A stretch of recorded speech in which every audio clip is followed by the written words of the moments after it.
In Afghanistan, fighting between the Taliban fighters and resistance forces has intensified in Panjshir Valley. Both sides claim to have inflicted heavy losses on each other. Panjshir is the only province that has not fallen to the Taliban, and thousands of opposition fighters are believed to have been massed there.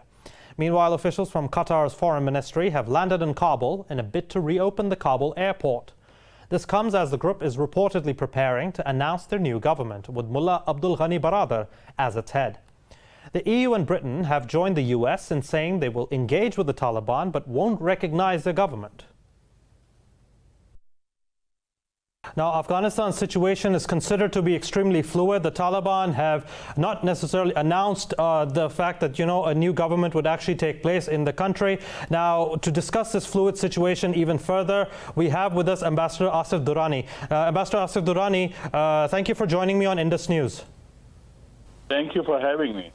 Now, Ambassador Asif, my first question to you is that the Taliban is about to form a new government in Kabul. What do you think the orientation of this government will be? Well, it's difficult to say. They are Taliban, so predominantly they would be following their own ideology. But they are changed if you compare it with their first government between 96 till 2001. Then they were quite harsh, but this time so far, but it's too early to say, but they are presently quite mild and they are quite media savvy, and they have been maintaining a moderated stance towards the citizens, especially the women. Mm-hmm. So this is something changed. So hopefully that their cabinet would also reflect that, and it also depends that what kind of policy, culture policy, Taliban adopt. So it has yet to unravel. Yes. Right. Now, Ambassador Durrani, you're obviously very well versed with the unrest in Panjshir. In light of whatever the situation is actually transpiring over there, do you think that the Taliban can establish their writ completely across Afghanistan? Well, I think it will take a while, but yes, Taliban are in a strong position because earlier the Panjshir situation was different during Ahmad Shah Massoud's time, who could hobnob with the Soviets, and then he could buy time, and then he could also manipulate. Then when Taliban came, he could hold the ground because his access to Tajikistan was uninterrupted. But now Taliban are also, they have occupied from all around this Panjshir Valley, and so it would be difficult for them, as I have my friends from the military also have corroborated this fact that people who want to resist in Panjshir would be facing a difficult task. But right. Having said that, it is going to be a humanitarian crisis if Taliban besiege the entire Panjshir Valley, and if there is no political solution, so then there are close to 200,000 people living in Panjshir Valley. So their lives would be in danger, especially the lives of the women, elderly, and the children. So here, for the time being, the situation is precarious. Yeah. Right. Now, let's come to the Western governments and how they've actually conditioned or actually ensured that, if we will actually recognize the Taliban government, provided that they actually protect human rights and ensure that, and human rights also constitutes women's rights as well. In light of this situation, when London, the United States, and in general, they've actually conditioned this fact, do you think that the Taliban are expected to uphold human rights?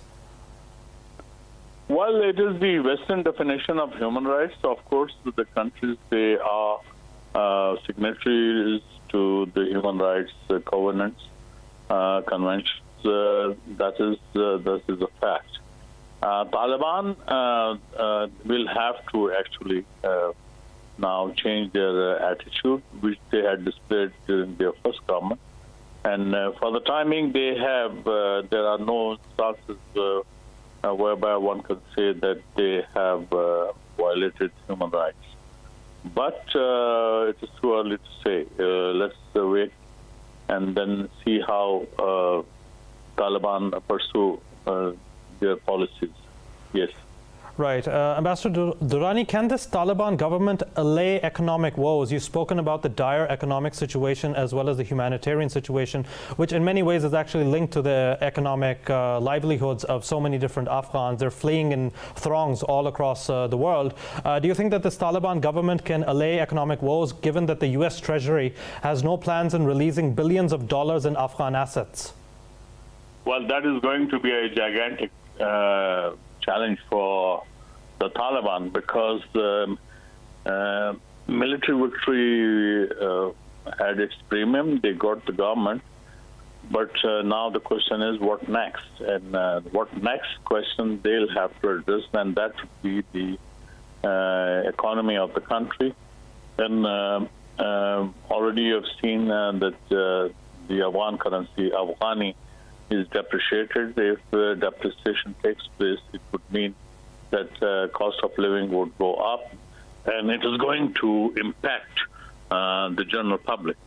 And which is why, if their economic conditions become worsened by the day, people are going to leave the country in search of jobs or in search of shelter, because living in the country where if the government cannot provide the jobs, so it can cause other unrest as well.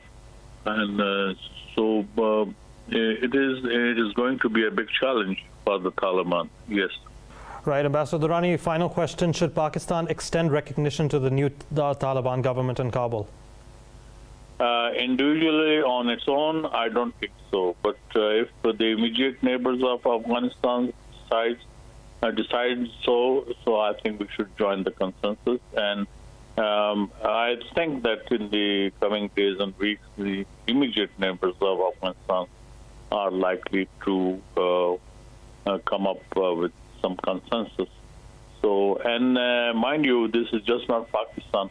Even United States and now European Union, they have also given signals that they will maintain contacts with the Taliban short of recognition. But the recognition question would be that how Taliban behave on the human rights issue.